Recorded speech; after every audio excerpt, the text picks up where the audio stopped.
Edgar le petit fantôme. Un livre de Guido van Genechten chez Mijade.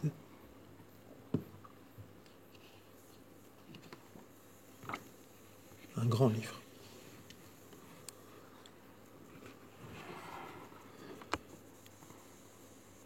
À sa naissance, tout le monde vit immédiatement que ce n'était pas un fantôme comme les autres.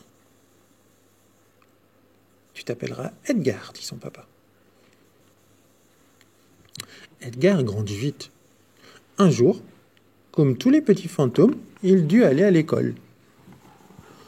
À l'école des fantômes, on apprenait à veiller tard, car, comme chacun le sait, les fantômes sortent surtout quand il fait noir. Chaque nuit, les petits fantômes volaient autour de l'école, et ils jouaient à cache-cache-peur pendant des heures.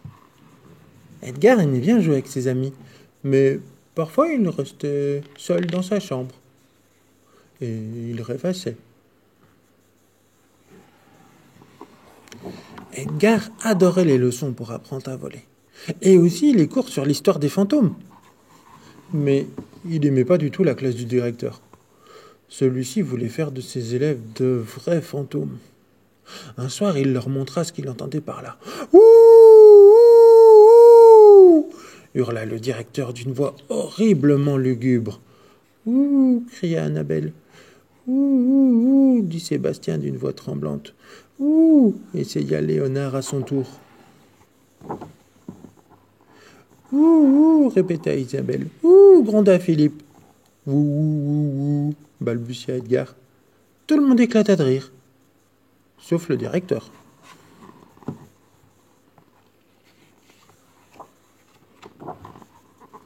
Le directeur était furieux. Un vrai fantôme doit crier « Ouh, ouh, ouh » et rien d'autre. Mais Edgar avait beau s'appliquer, il parvenait qu'à émettre un « Ouh, ouh, ouh ». « Je suis désolé, monsieur » s'excusa Edgar. « J'y arrive vraiment pas. » Alors, le directeur envoya Edgar à la tour abandonnée. « Tu reviendras quand tu seras capable de crier comme un vrai fantôme » tonna le directeur. Oh, dans un lourd silence, les camarades d'Edgar le regardèrent partir vers la tour abandonnée où aucun petit fantôme n'osait s'aventurer. Edgar entra dans la tour. Il n'avait pas peur du froid et de la solitude. Il entendit miauler dans l'obscurité. « Je m'appelle Nina, » dit un petit chat noir comme l'encre. « Bienvenue, bienvenue chez moi. »« Bonjour Nina, je m'appelle Edgar, » dit le petit fantôme. Edgar et Nina devinrent amis. Ils décidèrent d'aménager la tour. Dans la cave, sous une épaisse couche de toile d'araignée, ils trouvèrent un coffre rempli de vieux tissus. Et ils en firent des rideaux. Et une nappe. La tour abandonnée devint leur maison. Nina cueillait souvent des fleurs. Elle savait qu'Edgar aimait les bouquets. Et le soir, Edgar racontait des histoires de fantômes. « Fais le fantôme » demandait Nina. « Ouh, ouh, ouh, ouh, ouh, ouh. »« Tu n'as pas eu peur » demandait Edgar. « Bah non » répondait Nina. « T'es pas vraiment un petit fantôme comme les autres. Hein. » Et tous deux éclataient de rire.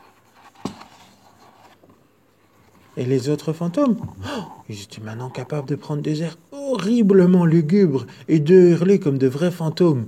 Ils allaient hanter des forteresses abandonnées et de vieux châteaux. Ouh, ouh, ouh.